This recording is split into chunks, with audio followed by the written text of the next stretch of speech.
If you don't listen to me, we're getting a divorce. I'd rather divorce a husband who says such selfish things. I accept the divorce that my husband dealt me. He looks at me with a smug smile, not knowing what will happen next. My name is Emily. I got married 5 years ago, and I'm 35, living just with my husband. Although I'd like to have children, we've not been blessed yet. We've considered fertility treatment, but due to my husband's opinion, we decided not to pursue them, leaving it to nature. If we can't have them, it's still a life living just the two of us. My husband said that, and it helped to ease my mind a bit. After we got married, both of my husband's parents passed away one after another, which left us no time for treatments. Truth be told, my husband is quite dominant. He was originally senior at work, and in front of relatives, he'd refer to me as his foolish wife. And if I made a mistake, he'd scold me without mercy. Since our relationship was hierarchical before marriage, it continued even after marriage. This may make my husband sound like a bad person. He has his gentle side too.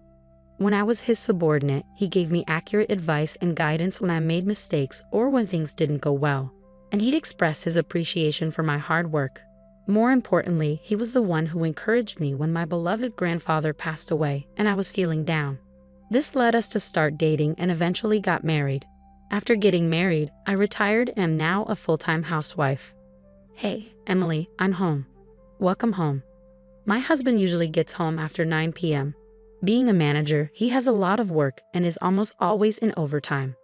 You're late again today. You must be tired. I pick up the shirt and socks that my husband has taken off and talk to him. He just sits on the sofa and doesn't say a word. It's always like this. He must be really tired. I start preparing dinner for him, and when I finish serving him, he begins to eat without a word. After he finishes eating in about 10 minutes, he heads to the bathroom. I prepare a bath towel and underwear for him and start cleaning up after dinner. And when he comes out of the bath, he goes straight to the bedroom. My husband has always been a man of few words, but I wonder if the recent promotion has been building up his fatigue. For the past year or so, there's been very little conversation between us. But even so, I trust and love my husband because he was the one who was with me when I had the hardest time. I lost my father in middle school and my mother in my freshman year of high school. Afterwards, I was taken in by my grandfather and raised by him. My grandfather treated me like his own daughter and loved me dearly. I adored my warm and kind grandfather. I wanted to give back to my grandfather. When I started working, I had a goal in mind: to save money and spend quality time with my grandfather. I took him on trips and shared delicious meals with him. The time we spent together was enjoyable, and I wished for him to stay healthy and energetic forever. However, 3 years after I started working, my grandfather passed away from lung cancer. I was literally left all alone. I knew I would have to part with my grandfather someday, but I didn't expect it to come so soon. I wish I could have done more for him. We could have spent more time together. I was so sad, spending every night crying. The person who noticed my change was my then boss, my husband. My husband genuinely listened to me, saying, "You've been through a lot. You did well." I was truly lucky to have him as my boss. Normally a stern and intimidating boss, my husband was gentle with his words at that time.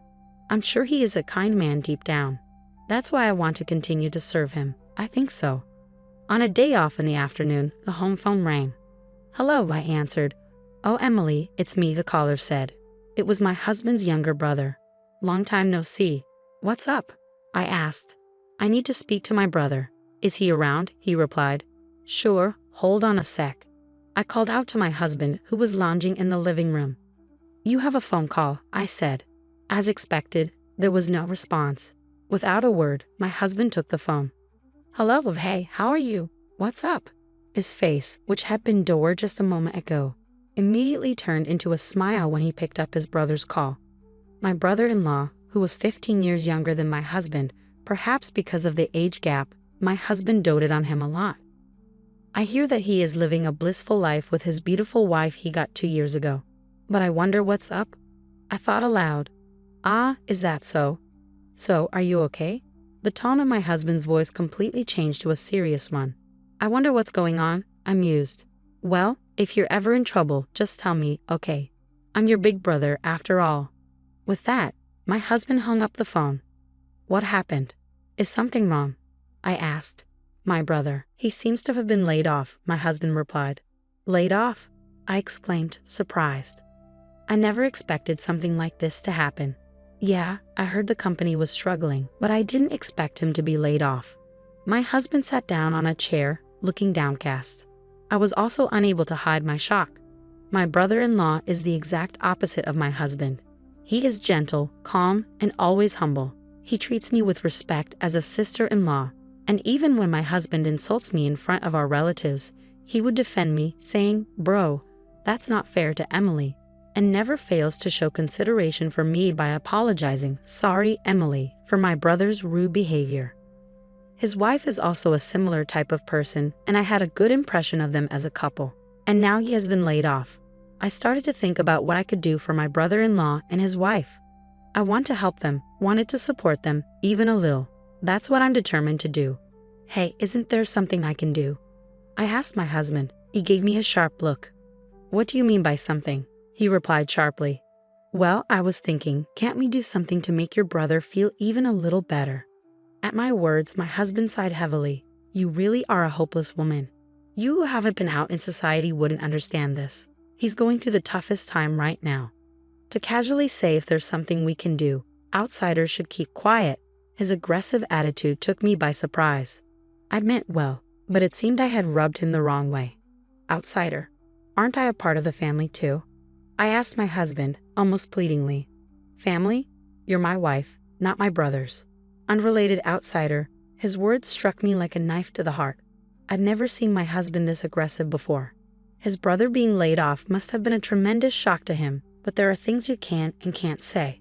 Just don't do anything unnecessary, he said before he walked out the door. After that, he became even more oppressive towards me. What's with this meal? Learn from my brother's wife. What did you do all day today? My brother's wife always keeps herself tidy and manages the household work perfectly, he barked. I'd never seen him be so unreasonable. I wondered what on earth had happened. Enough. What on earth happened to you? I finally snapped back at my husband. Shut up. Everything's a mess because of you, he blurted out, making no sense. I didn't know where to start with him.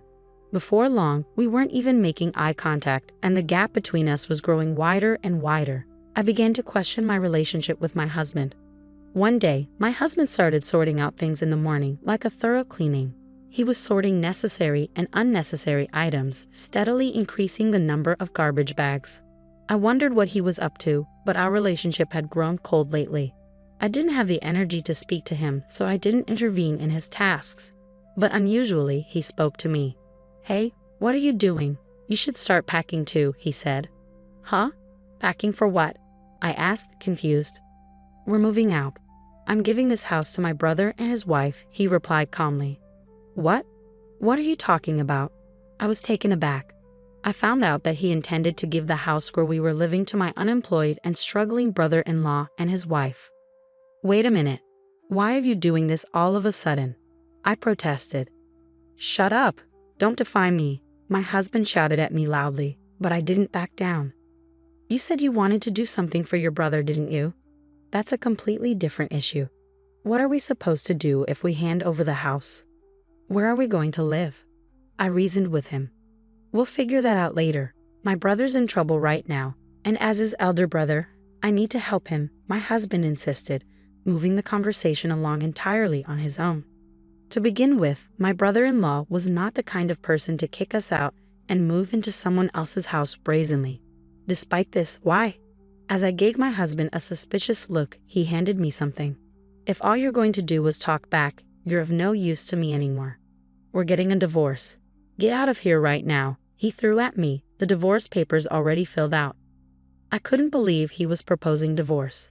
Stunned by my husband's unexpected move, I could only stand there, and yet it felt strangely appropriate. I didn't feel like we could continue as a couple, even if we stayed together. Maybe this is a good opportunity, I thought. I picked up the divorce papers that had fallen to the floor and signed them without a word. My husband was watching me with a triumphant smile. His expression was so comical that I almost burst out laughing. When I had finished filling out the divorce papers, I turned to my husband. This house isn't yours, is it? I asked. Huh? This house is the one I lived in with my grandfather, and the land was his too. They both passed down to me, remember. At this, it was my husband's turn to be stunned. If it's in my name, how are you going to hand it over? Huh? How are you going to? I pressed my husband with questions. No, my husband suddenly became flustered. Did you forget you moved into my house before we got married because you thought it was a waste to pay rent? I've been paying the property taxes on the house and land every year because they're in my name, and you haven't given me a penny. It doesn't matter anymore. Once these papers are filed, our divorce will be finalized and we'll be strangers. Wait a minute, let's calm down, my husband pleaded. Calm down, that's my line. You're handing out divorce papers like it's nothing. How selfish can you be? It's unbelievable. I unloaded all my pent-up frustrations on my husband. I loved my husband, and I thought he loved me too, but maybe that was just my misunderstanding. I never expected the end of our marriage to come so quickly. Emily, wait, this is a misunderstanding. Let's talk about it, my husband pleaded. Talk? You were the one who brought up divorce first, weren't you? I retorted. I've had enough of you saying this. I carefully put away the filled-out divorce papers. It's a holiday today, and I'll submit them first thing tomorrow morning. My husband lay on the floor in a daze.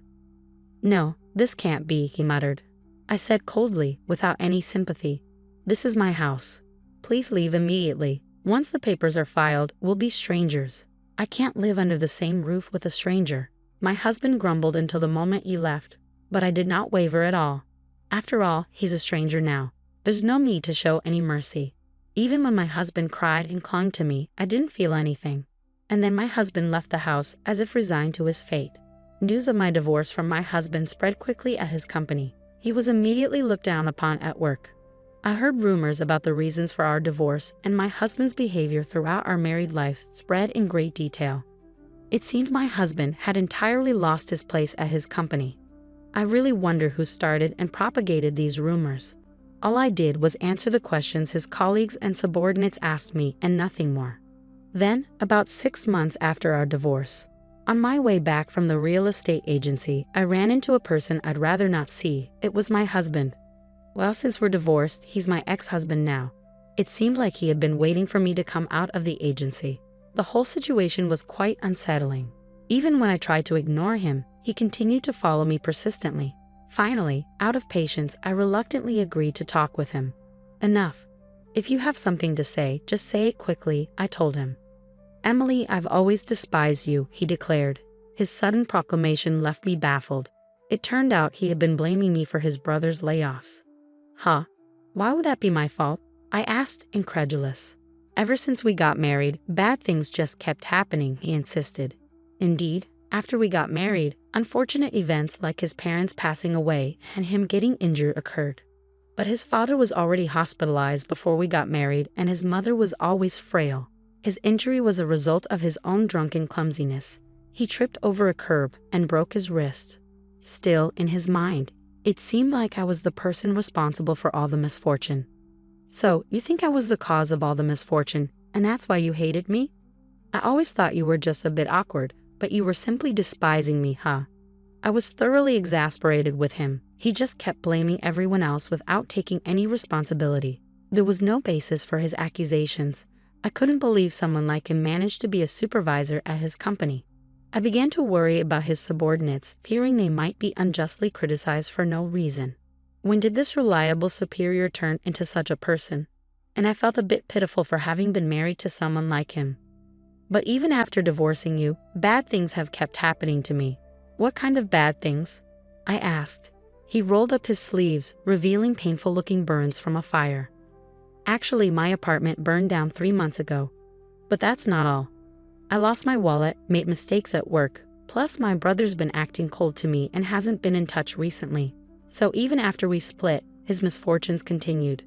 Well, that's to be expected, I replied honestly. Hearing such stories didn't make me feel sympathetic or sorry for him at all. After all, these are all consequences of his own actions, and I have nothing to do with them. Please, Emily, come back to me. I can't do it without you, okay? We've been a couple for so long. Didn't I take care of various things when you were still a working woman? And didn't I help you so much when your grandfather passed away? He pleaded, trying to guilt-trip me. Looking at this man in front of me, trying to guilt-trip me, I felt a chill run down my spine. All your misfortunes are from your actions that took. Maybe you should take a good look at yourself and do something about your bad habit of blaming others for everything. I replied calmly. With that, I walked away from him. Emily, wait up. Emily, Emily. My ex-husband was trying to catch my attention, calling out my name. I pretended not to know him and disappeared into the crowd. In fact, about a week after our divorce, I received a call from my former brother-in-law. Emily, well, you're not my sister-in-law anymore, aren't you? Sorry, but it's about my brother. According to what my former brother-in-law told me, the decision to give up the house to his brother was my ex-husband's own choice. He and his wife had no idea about it. My brother has always been prideful. It's always worried me. His attitude towards you, Emily, was terrible. My wife and I felt so sorry watching it all. He truly is a kind-hearted person. I wonder how two brothers could be so different. I don't know if it's okay to say this, but I think it was good that you divorced. I want you to be happy, Emily. Thank you. I'm glad to hear you say that, I replied. Then he told me he found a job quite soon and that he was somehow making ends meet. I'm so glad for him. I'm thinking about distancing myself from my brother. I guess my former brother-in-law must have had his own thoughts about it. He intends to gradually lose contact with his brother, my ex-husband. The reason why my ex-husband couldn't reach his real brother was because of this. My ex-husband, who divorced his wife and was estranged from his beloved younger brother, was truly alone. I hope he realizes the weight of the mistakes he's made. But before that, I need to disappear from his sight. On the day I met my ex-husband again, I had just signed a contract with a real estate agent to rent out the house I inherited from my grandfather. The house is too big for me, but I can't just let go of the house full of memories with my grandfather. I'd rather have someone who wants to live there reside in it. I'll change my cell phone number and where I live and completely cut off my relationship with my ex-husband. I'm 35 years old. I still have a long life ahead of me.